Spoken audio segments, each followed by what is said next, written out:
Bobby and Amir just got exposed pretty badly by Almighty J, his former crew member of the YBN crew.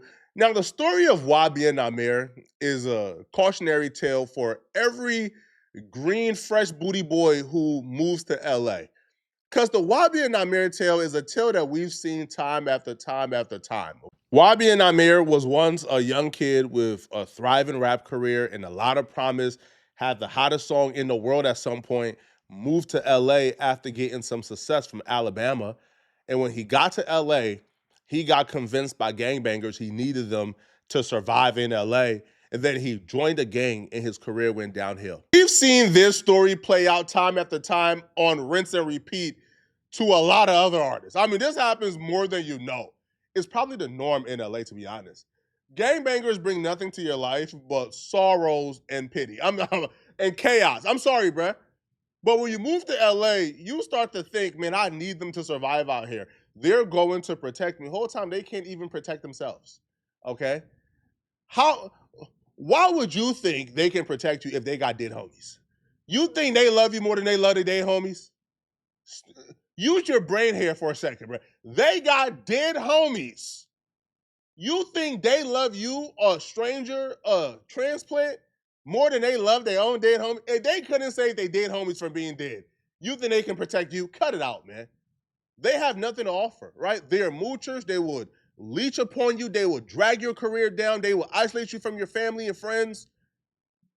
And ultimately, it's for no reason because you're providing all the value and they're providing none.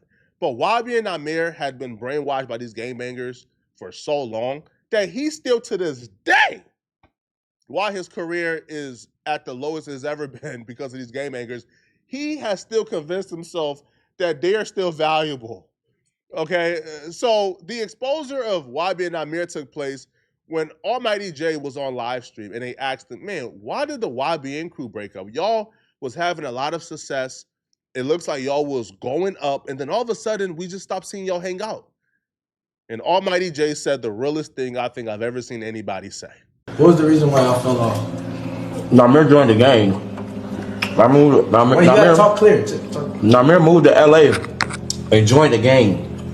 And it went from being a business to a gang banging fest. Like, I don't want to be around that. So you scared of it? I wasn't scared. I just not like, I don't want to be around gang bangers, but I like money. Nobody with an iota of sense wants to be around gangbangers. Like, why would you? And it's also a great scam as well. It's a scam because you're not, if you come to LA and you're YB and Amir and you are this thriving, prospering rapper with millions of dollars, you don't get to hang out around the real killers. No. The gangbangers who are around you in all your videos, eating up all your Cheetos and fruit snacks and drinking your Capri Suns and orange juice and Fantas, those are the gangbangers that we call the party Crips and Bloods, okay? They're not on the block killing and shooting and chasing down ops. No, these are the party Crips and the party Bloods. These are the dudes who ain't never put in no work. They're from a hood, but they come around you because you are a square and a buster from Augusta, and they convince you they tough. They like that. They really tapped in. But if you ever see that buster who have convinced you he's your protector, if you ever see that buster on the block with his homies, you'll begin to realize, no. No, he's the store runner. He's the black and mild man. He's the one they sent to the store to grab something. You're just a buster, so he convinced you he can protect you when he can't even protect themselves. So you don't even get the luxury of being around the real killers. You get to be around the busters and the ones who want to be in the videos. Advice right here to YB and Amir and any other aspiring rappers that come to LA. Fam, okay? The real gangbangers have no interest in being around a rapper. The real gangbangers are on that corner from 6 a.m. to about 10:45 p.m. and they're on that corner looking for ops to drill, right? And flipping Nick Bag or Reggie. So they can afford some new draws once every 30 days because they don't change for 30 days, by the way, right? They wear them same old funky draws for 30 days straight, right? That's just the criteria to be a hustler, man, all right? If you a money getting nigga in LA, if you a certified bag chaser, you not changing your draws every day. Now, it's once every 30 days. That's just the criteria. I'm sorry, bro. All right, the funky, dusty, stinky, same draw wearing gangbangers told me that, bro. So don't blame me, blame them. They told me that. So Almighty J would say, "Hey, man, he kept bringing around gangbangers, bro. Man, listen, we from Alabama, we rappers, bro. Like we Call of Duty, we gamers, bro. I'm not trying to hang out with no gangbangers, bro. Like I invite you to the party where we got the hoes around, celebrities around, and you bring in dirty, stinky dudes walking in the party talking about on Crip, cuz, swoo woo, blood, man, cuz, yo, man, bro, where the food at, cuz? I'm trying to big back and boo, man. No, who's trying to hang around that?" And YB and Amir wouldn't take their advice. He wouldn't listen. He kept bringing around gangbangers. So they just said, "Bro, we done with you, man." Now, YB and Amir would address this and respond back to this. And his response still tells me he's still brainwashed, okay? Instead of saying, "Man, listen, man, I messed up. Okay, I shouldn't have brought those gangbangers around. They are no good." He then tries to defend himself by ruining a multi-million-dollar business by claiming, "Well, how you gonna talk about them now when, bro, they kept you protected too, bro?" Oh, come on. Yo, hey, man, you LA dudes is amazing, man. Y'all find a new dummy every day. I'm already going to court on the third. On Thursday. Like, like what the over over shit that niggas already did. Like, you feel me? You think I ain't hurt over that shit? I made YBN for us. I didn't make YBN just for YBN Amir. But I fucked it up though, for hanging with gang members that was protecting you. Every time you got your face split the open, who the fuck is call? Who the fuck is you calling? Every time you getting stripped on Melrose, who the fuck is you calling?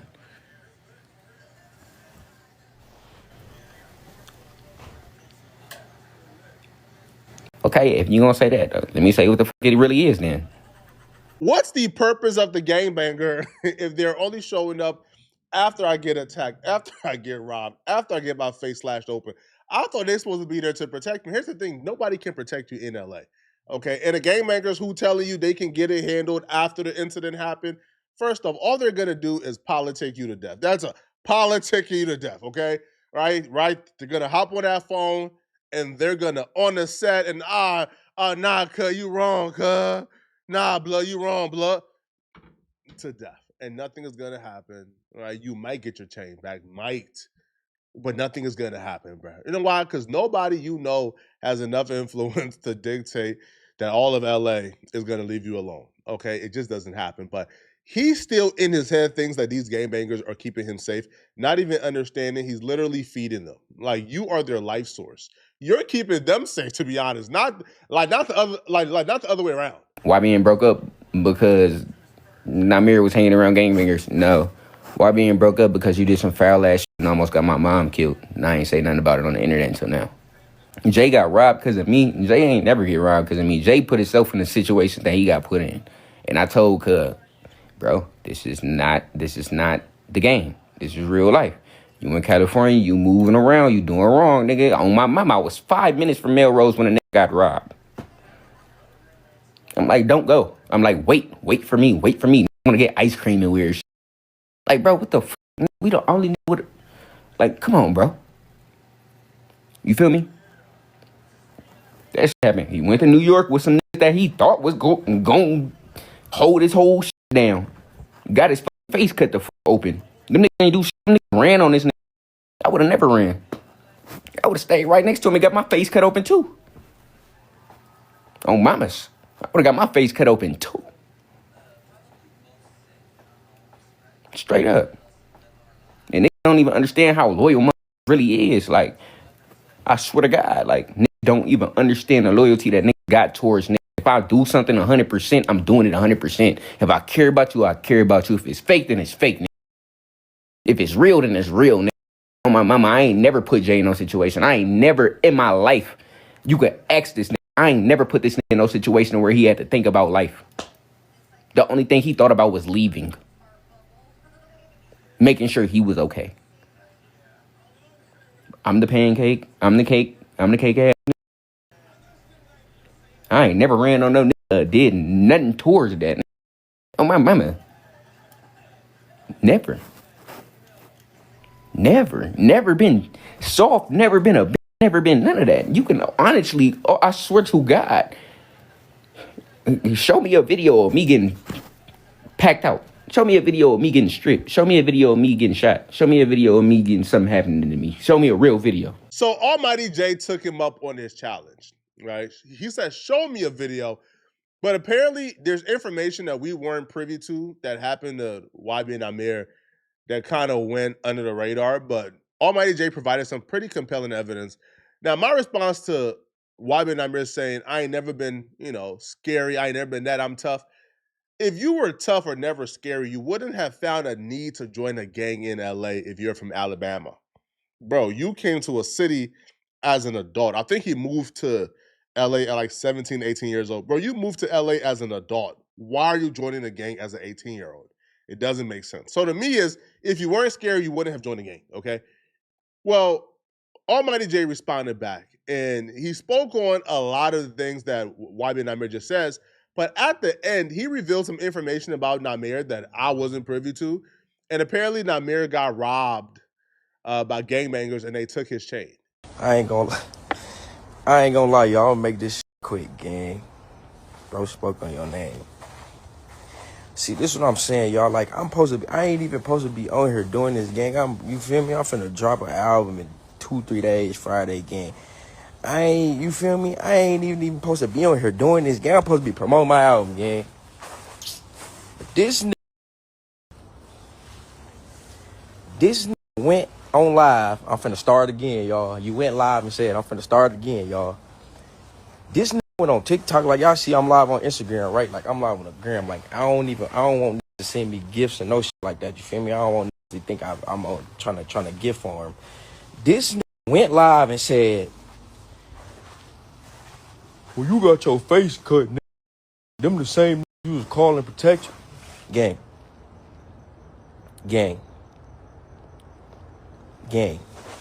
I never picked up my phone and called you down one time and be like, hey, Mir, I need you to do some gangster shit for me. Come on, brother. I call Lester before I call you, gang. And then you bringing that up. You bringing that up talking about some, this shit all on the internet. Y'all can go look it up. Y'all it ain't nothing online about me getting robbed. You right. It's not online. You right, gang. You right. You absolutely right. It's not online. What happened in the studio in D.C. like 4 months ago when you was in D.C.?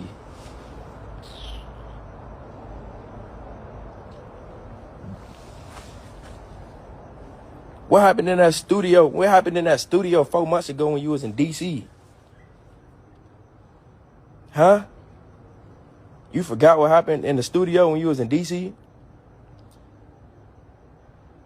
Then you get pistol whipped and stripped in the studio for all your J. That's why you ain't got no chains.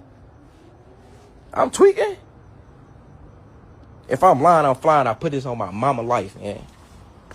Then you get pistol whipped in the studio and stripped for all your J in the studio. That's why you ain't got no chains, man. I know the gangbangers from LA is watching this like, on the dead homies, he was out of town. On the dead homies, he was out of town. Nah, they got nothing to do with this because he was out of town. Cause no, YB Namir travels with these people. He travels with his Crip posses as if like they're like actual security. No, they go around everywhere with him as if they're like his children. So they were in DC with him when this happened, right? From what I was told, because I called it and I checked. They were with him when this happened, and nobody did nothing. There was no get back. They didn't slide for him, right? They watched him get stripped and robbed for his chains, and they came back to LA. Look, man, on a deal, homie, cuz. Man, bruh, man, cuz them niggas wouldn't try us in LA like that, man. Oh, nah, cuz. Lesson of the story here is YB and Namir had everything going for him, had a friend group who loved them. They were just gamers. They were like the first gamers rappers, right? Who went viral and became like actually mainstream. Just gaming, rappers, doing their thing, regular kids who could have survived in LA by just hanging with the women, making their music and keeping it pushing. YB and Amir introduced a new element, gangbanging, to his friend dynamic, and they felt uncomfortable and they left because of it. Yo, can you imagine Wabi and Corday having to hang out with the gangbangers? Like what? Yo, Corday entire brand is like super clean, super squeaky, like wifed up, like a superstar tennis player, conscious music. You think like it was smart to introduce gangbanging to YBN Corday's brand? It wasn't at all. And if you're still getting robbed, obviously these gangbangers are not really helping you out or doing nothing for you. It makes no sense, right? They attach to you, they're leeching off you, they're taking your money, they're taking your resources, and you're convinced that they're keeping you protected in LA when they can't even keep. Again, I'm not even talking about them specifically. I'm talking about all gangbangers in LA, right? Gangbangers can't even guarantee their own safety. Like they can't even guarantee their own safety. What makes you think they'll guarantee your safety? I ain't never fell for that scam, bro. Right? Listen, I got to LA. There was a lot of gangbangers who try to, hey, you one of us, cuz. Join us, cuz. Hey, and hey, blood, join us, blood. Be part of us, blood. Never am I that stupid. Never would I give y'all some paper. Never would I give y'all my hard-earned money to keep me protected in a town that y'all can't even keep yourselves protected in. Man, cut it out, man. But y'all let me know in the comment section, whose side are you guys on in this conflict? YB and Amir or Almighty J, let me know. All right. And if you're still watching and you enjoyed this video, then click on this video right here to find out how Soldier Boy is in some pretty big trouble after his antics last night. Click on this video right here to find out what those antics are. I have a step-by-step book on how to make your first $10,000 a month on YouTube. I've made $90,000 in 28 days. I can teach you how to make 10K easily, bruh. Link is in the description, as well as one-on-one consultations. You can sign up in my description. This week only. After this week is no more consultations. I'm see you guys in the next video, okay? Right here on my screen. I'm out of here, folks. Peace.